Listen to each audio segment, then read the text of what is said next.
I want you to imagine something with me. You're going to have to use your imagination. So get ready. So I want you to imagine you're throwing a party at your home. How many guys like to throw parties at your home? How many guys are like, I don't want to throw anything at my home. I just want it to be me, myself. But okay, so just imagine with me you're throwing a party at your house, and you're inviting someone special. Now, that someone special I'll leave it up to you. It could be someone that you've looked up to your whole life. It could be a historical figure. It could be a biblical figure. It could be just someone that you really want them to. It could be a boss or a leader in the church, but it's someone that you really want them to, at the end of the day, to say, man, they really threw a good party. Now, if we're going to throw this party, first of all, you'd have to get your kids to work, and you'd have to get everything cleaned, and even that area that you're like, oh man, I haven't dusted in a while. You'd make your kids get everything, make sure it was spotless. But then you'd probably get out the table and put that leaf in that table that doesn't get pulled out until like only special holidays. So so you're going to pull that out, and then you're going to figure out what kind of meal that you want. If you can, you'd probably, if you could, it's our imagination. So we're going to hire the top chef to bake something. So you don't have to worry about cooking. You can come home from work and that top chef is cutting up. It could be like Bobby Flay or whatever. I don't know who. It's just first chef that came to my mind. But he could be cooking you up something good. But then the most important thing is you need guests to arrive before your honored guests. So what you do is you tell your kids that they gotta dress up nice for this event, and don't bring their friends, because we all know we don't want their friends to come. We want the right friends to come. So we get out our little phones and we go through our contacts and we uninvite our crazy uncle, because we all know we all have that crazy uncle. And we start inviting people that will impress this person. You're like, okay, I need this person who's going to be here and who knows how to talk to other people and is not going to come out with these crazy stories that nobody really wants to hear about, but only they want to hear about. So you put all the right people around the table. You got every spot ready, and then you got the guest of honor, and they're going to be there at 6:45. So you tell your other guests to get there at 6:15. You don't tell them the party really starts at 7. You're just like, hey, 6:15 is when it happens, because half our guests sometimes don't even show up on time anyway. So you just tell them earlier all the time. So the day of the event comes, you get home from work, you get ready, and at 6:15 you're standing by your door waiting to hear the doorbell go ding dong, and nothing happens. See, at 6:15 none of your friends are there. 6:30 comes and you're like, oh man, they are not here. They better have a good excuse why they're not here. So you call them and you're like, hey, I invited you. Why aren't you here? And they're like, I forgot today was the day that I shampoo my hair. I do it every Thursday at this time. And you're like, seriously? Today is the day? And then you call someone else and they're like, oh, my wife, she cooked today. She doesn't always cook, but once a month she cooks, and today's the day she cooks, and, I can't really tell her we got to go somewhere else, so I got to eat her food anyways. And you're like, that's kind of a bad excuse. And so the more you call, you realize that people just have not a good excuse. In fact, they are really just not coming. And you're like, oh, man, they're not coming. So now you got to do a plan B. You weren't expecting plan B, but here's plan B. You're like, okay, kids. Those kids I told you not to bring? I need you to go invite people, okay? Go find that crazy uncle, who you always get in a fight at Thanksgiving. He comes in, he tell him, no smoking in the house, and he comes in smoking and flicks his little ash on the nice little tile floor, and you're just like, bro, that uncle. So you ask him to come. You get that person that's on the street corner. You're like, hey, I want you to come. At this point, you don't care. You just need a house full of people before the person of honor comes through that door, because you can't have an empty table sitting there with half-empty chairs. You got to have it full. And so what do? We pay people to come. We give, if you have $100, you're like, hey, tell them the food will be good, and they get $100, okay? You get $100 for coming. I will pay their grocery bill if they get there. So we do all these things because we're desperate for people to come. See, the story that I just shared is really a modern-day version of a parable. See, Jesus told parables all the time. A parable was something that people could relate to, but it's also things that it challenged people. See, in Luke chapter 14, Jesus tells a story. He says, a certain man was preparing a great banquet, and he invited many guests. Verse 17, it says, at the time of the banquet, he sent his servant to tell those who had been invited, come, for everything is now ready. See, dinner is served, the food has been prepared, the table is set, everything is ready, people. The food is going to be good. I have planned this moment for you. And at the time of the preparation, the critical moment, is anyone going to show up? Have you ever had those moments where you have these events and you're like, man, are people going to show up? See, I feel that way most times, when we do big events, we do different stuff. I'm like, man, are people going to show up? Some Sundays, I'm sitting here at 10 o'clock and I'm like, man, are people going to show up today? There have been moments like that where I'm like, hey, one person that's here right now, please, Lord, send everyone else. See, when we feel that way, we get desperate to invite people. We gotta, and we should have that same moment just like Jesus has. See, in Jesus' story, the host did all the work. He invited the people, but when it was time for the great banquet, in verse 18 it says, they all alike began to make excuses. The first said, I have just bought a field and I must go and see it. Please excuse me. See, the people listening to the story, they knew that's just a lame excuse. That's like, this is the day I got to wash my hair and brush it out, But remember, this was the day before the days of the internet. So in their culture, no one would buy land without first seeing it. No Middle Eastern ever bought land without inspecting every tree, every bush, and every well, and making sure that everything that was included in the contract was the way it was supposed to do. So really, the fact is, he just didn't want to come to the banquet table. He didn't really want to come to the banquet anyways. And another one said, I've just bought 5 yoke of oxen, and I'm on my way to try them out. Please excuse me. Again, it's another lame excuse. 5 yoke of oxen, 10 oxen indicate great wealth. It would be very unusual for someone at that point of that kind of money to go and get it themselves. His servants would have taken care of that. And no one would ever buy 1 ox, let alone 10 ox, without testing their ability to pull together. See, everyone knows you test drive before you buy, not after. Verse 20 says, still another said, I just got married, so I can't come. That's just not a good excuse. He just wanted to stay home with his wife. We don't know why, but guess what? He didn't want to come to the banquet anyways. The Bible doesn't tell us, but people haven't changed all that much. We can guess, hey, they were just too busy. I've got things to do. I've scheduled myself full. I don't have time to come to the banquet. I know you prepared it. It's important for you, and I know I should be there, but I'm just too busy. Doesn't that sound familiar? We're just too busy for a lot of things that actually matter. We've justified missing things that matters. Most because everything else is just on our schedule. That's why church attendance in America continues to decline, because people fill their lives in their weekends and they leave no space. They leave no space for church.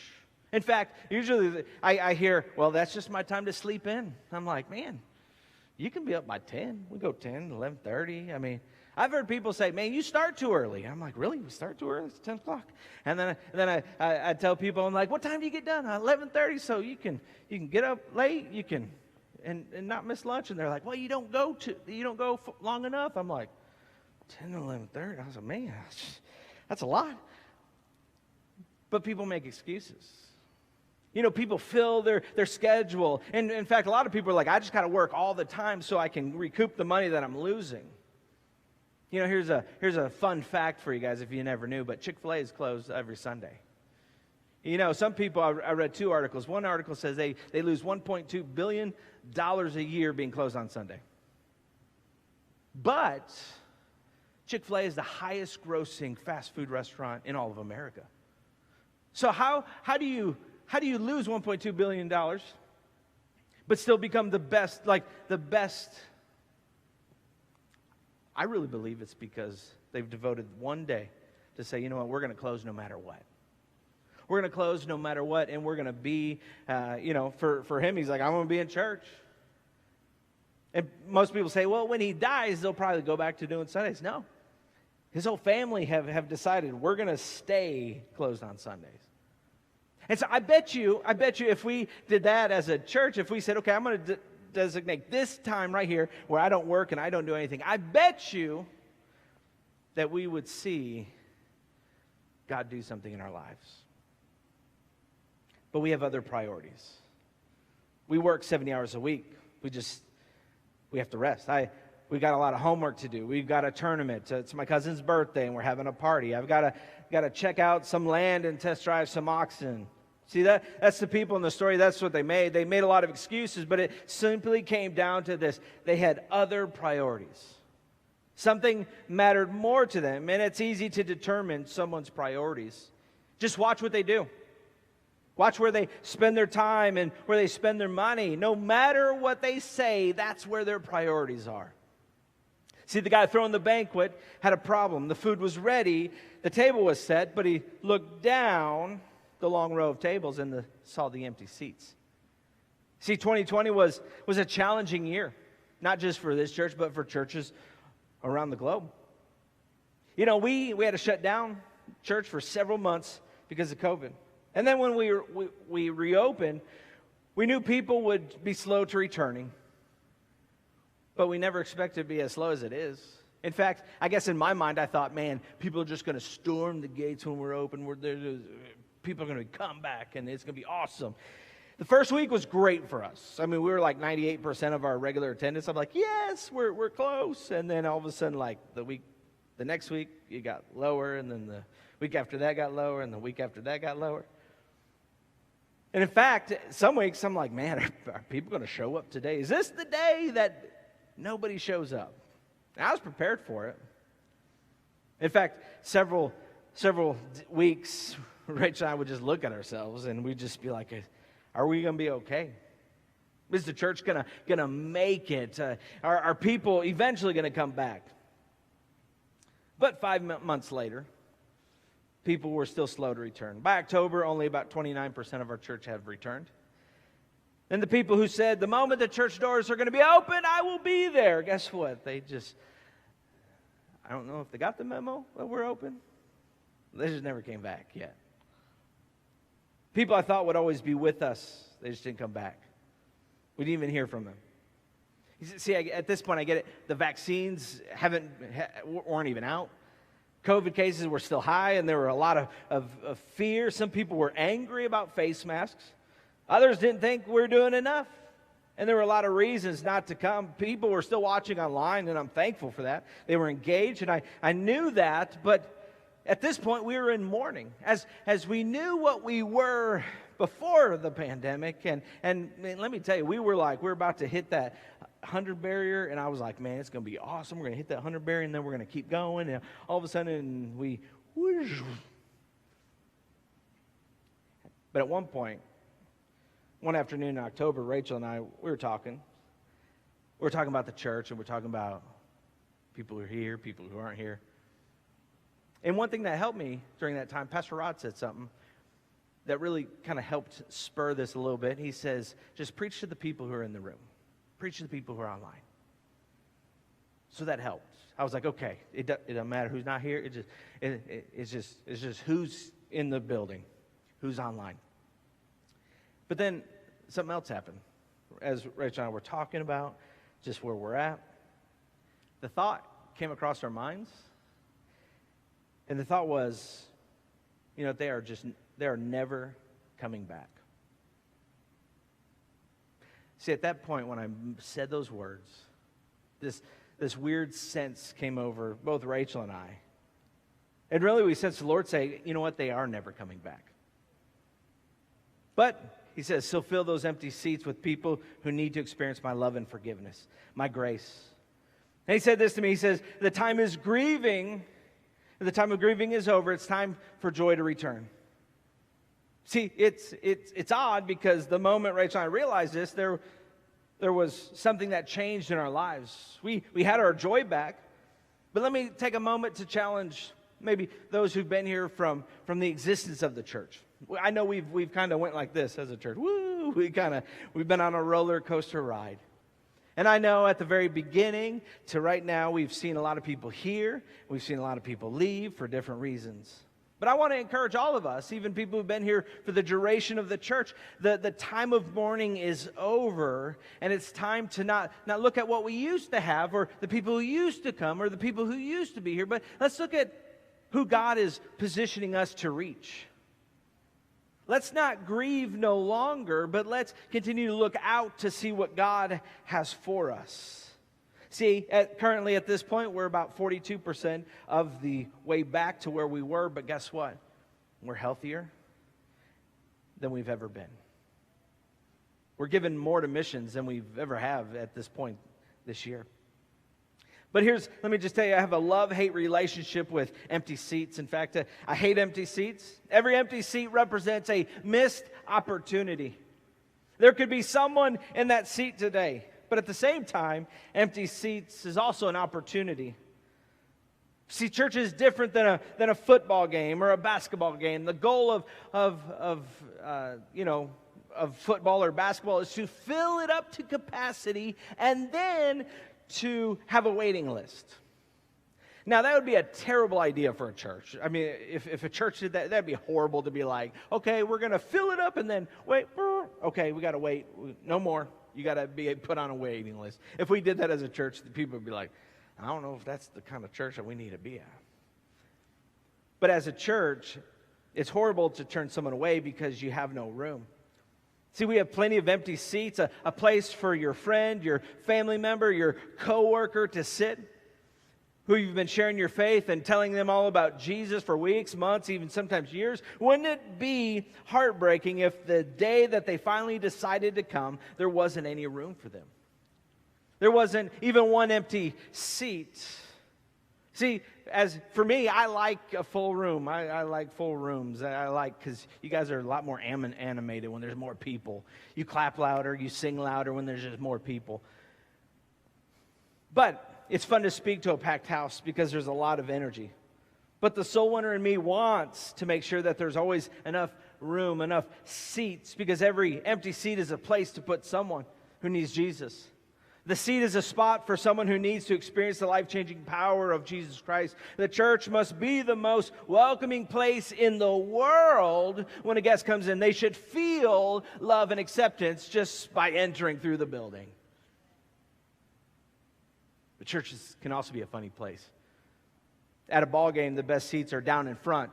But at church, I don't know what about it, but the best seats are in the back. I don't know. I don't get that, but you guys are like, I want to sit in the back. I'm like, hey, come up to the front. And you're like, I like my back seat. And, I like my, or as some people would say, I really sit 3 rows from the front. And I'm like, okay, but let's get you a little closer. And in fact, some people are like, I like my seat. I'm like, really? It's really not your seat because it changes every week. We set up and tear down, so it's really not the same seat over and over.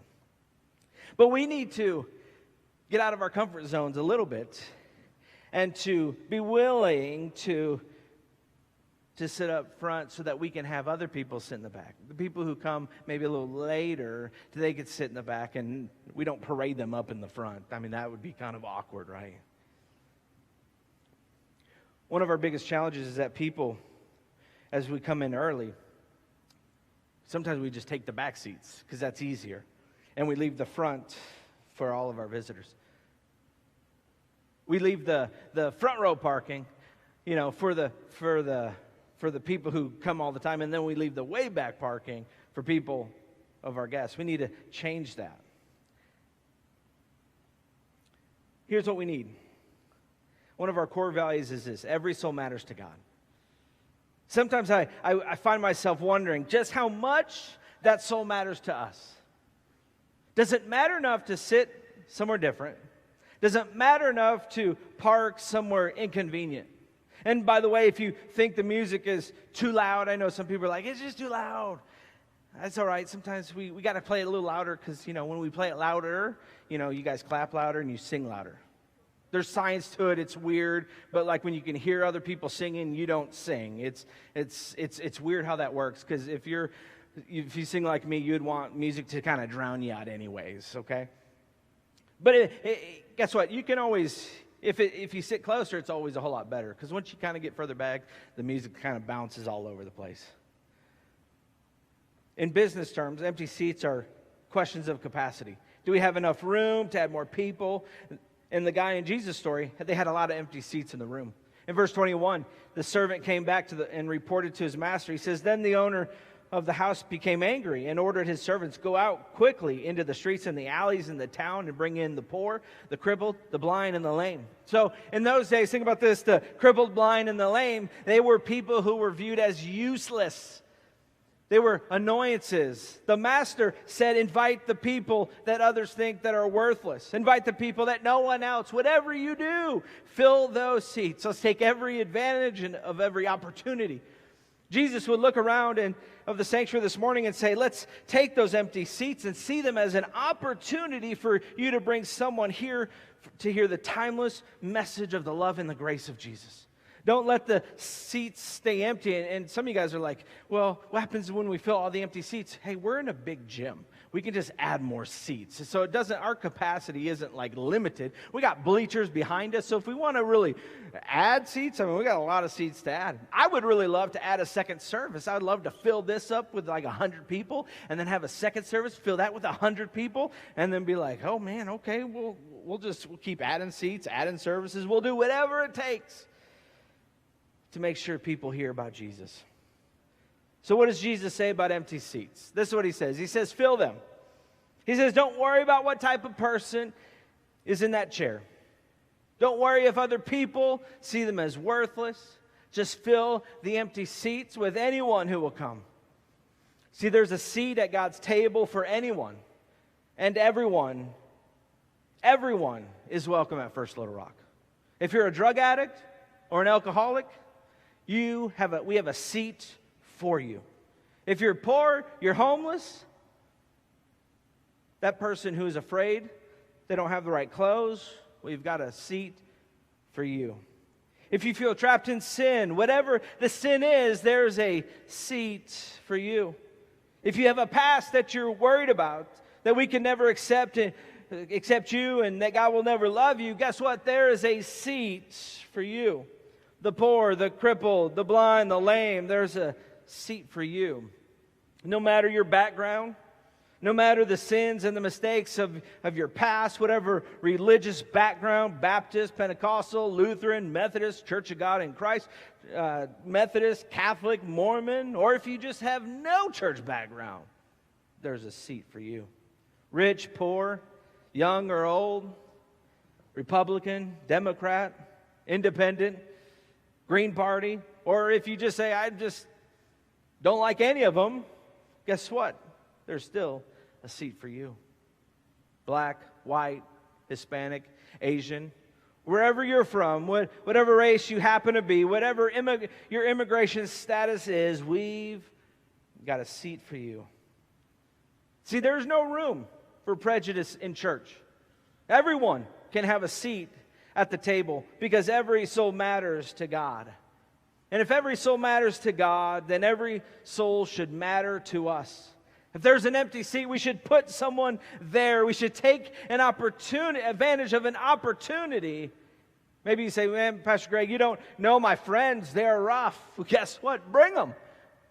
The rougher, the better. That's what I always tell people. The rougher, the better. Just bring them. Because there were people that offered us seats at the table where we were rough. We were broken. That's what matters. Bring them. And if someone is rude to them, this is what we'll do. We'll tell the rude person, go find another church. And then we'll just put that person in their seat, and then we'll just make room for everyone else. Verse 22, Sir, the servant said, what you ordered has been done, but there's still room. Then the master told his servant, go out to the roads and country lanes and make them come in so that my house will be full. In the King James Version, it says, compel them to come in. See, the people invited to the banquet table, they didn't come.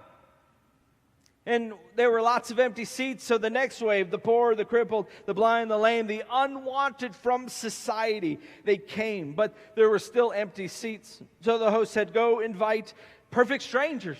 Do whatever it takes to convince them to come. If you have to give them a gift, give them a gift. Free food, giveaways, coffee. But compel them to come in. I prepared a meal for you. The food is ready to fill those seats. From time to time, I'll listen to people as you give away stuff and you do different stuff. People are like, you shouldn't really have to do that in order to get people to come to church. I agree, we shouldn't have to give things away, but guess what? I'll give things away to get people in church. It doesn't matter. We'll bring in Popeyes if people are like, I'll come to church for Popeyes. Okay, we'll bring in Popeyes. Every Sunday will be Popeyes Sunday. I'll be excited about that. I mean, everyone, we're like, woo! Remember the days. We'll do whatever it takes to make sure that people not only are in church, but they get to hear about who God is. We should be able to invite people to fill those seats. If you do it, we wouldn't have to be creative. If you're like, man, I think I could fill a bus, I'll give you a bus. You can fill that, drive it, and fill it up, give you 2 buses, give you 3 buses. I don't care, whatever it is. Do whatever it takes. Personal invitation is what works best. So here's what we did. On your seats, you have a tool called a personal invitation card. These are new, so we got some in your seats, and we got some over in the lobby. And this is what it says. It says, I am saving a seat for you. So instead of just inviting someone to church and say, hey, would you come to church with me? We have a church, and it's pretty cool. My pastor's a little crazy sometimes. He's a little off sometimes, but that's all right. He's pretty good. But instead of just inviting him to church, how about you say, hey, I'm saving a seat for you. Hey, I want you to sit next to me. And on the back it says, meet me at this place. It says, I attend Sunday at 10 a.m., and it gives you the address. And there's even a place where if you're like, hey, here's my phone number if you want to give me a call. Maybe they say, well, I can't get to church. Be like, well, I'll drive you to church. Well, I don't really wake up at 10 o'clock. Well, I'll call you before to get you woken up. I'll give you a kolache. If you want breakfast, I'll go to the donut store and I'll give you a kolache and a Sprite and get you here. I will drive you. I'll pick you up. I will drive you. I will do whatever it takes. And we're like, should we really do whatever it takes? Yes, do whatever it takes. We will do whatever it takes to get people, not just in church, but to hear the gospel message. Here are the 2 limitations we do have. Illegal or immoral. Those are the 2 things that we will not do. Those are the lines that we will not cross. But personal invitation does work. Verse 24 says, I tell you, not one of those men who were invited will get a taste of my banquet. So we can't focus on the people who didn't come. See, it's their loss. They're missing out. They aren't going to get a single bite of food. But now, not ever, but he said, but the food is ready to go find someone for every seat. The host in this story instructed the servants to compel people to come in wherever they could find them. This parable is a perfect picture of church. Hundreds of people spend thousands of hours every week prepared for the most important 70 minutes of our lives. The table is set and the food is ready. We know people need to experience God in a whole new way, but we have to invite them as well. Some people, they come. Some people don't. But we are reaching out to those society has forgotten. But there are still some empty seats. Now, do you know what it is time to do? Jesus said, if there are still empty seats, go wherever the people are and compel them to come in. And you might say, well, what if they say no? Well, then guess what? Ask them next week. Then go find somebody else. What if they don't want to spend time with me anymore? Well, I guess they don't want to spend time with you anymore. What if they think I'm weird? Then they think you're weird. Join the club. There's room for 2 or more. But do whatever it takes. In spite of those fears, don't let fear hold you back. Don't let fear hold you back from reaching people for Jesus. Your job is to extend the invitation, to tell them about Jesus. Tell anyone and everyone. Can we force people to come to church? Absolutely. No, I'm just kidding. We can't force them to. You're probably like, how's that going to work? No, you can't force them. It'd be nice to force them, right? You'd be like, hey, you get it. But we can't. But that's not what Jesus was saying. He says, do whatever it takes. Go wherever you have to go. Don't let anything stop you. Don't let those empty seats be missed. Opportunities are with you. Instead, fill them up. If you have to go pick them up, go pick them up. If you have to call them, wake them up, then call them, wake them up. If you have to offer them lunch, buy them lunch. If you can't afford lunch, I'll buy your lunch. But here's the plan. We got to take the opportunity. We have to fill the seats. And God says, if we fill these seats, God will do his part. He says, I'll make sure there's always enough empty seats so you can keep filling the seats. Currently, we have a lot of empty seats. I mean, right now we just have one service, but I'm okay if we have 2, 3, 4, 5, 6, 7. I don't care how many services we've got to do. But let's start with filling these seats so that we can add more.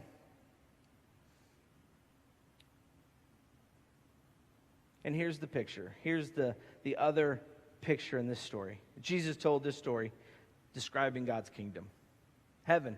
See, this story also points to the preparation of the marriage supper of the Lamb. A celebration in heaven. God has prepared a place for you and for me. And for anyone and anyone who asks for forgiveness and accepts Jesus Christ and his death on the cross as payment for their sins. See, everyone is invited to the table. God's love is available to all. His forgiveness extends to everyone, regardless of your past, regardless of your sin or what is going on. But he invites you to the table to have a relationship with you. See, there is room for you at this table. And I'm always amazed that when people think they have to be perfect just to get into church. We just need to flip that upside down and go, you don't need to be perfect. You don't need to be anything but you. And as you come in, we'll let God do whatever he wants to do. Maybe you're struggling with addictions. Just come in and just allow God to move in your life. If you struggle with questions, come in, ask those questions. If you're struggling and you're mad at God, come in, be mad at God, and let's figure it out. Let God move in your life. But what we got to do as a church, we got to always remember there's room for everyone at this table. I was amazed that we were in a church where we had this couple. They were in the front row. They had blue hair, piercings all over the place. And here's the most beautiful thing ever that happened. They came in with their kids, and no one said a word to them.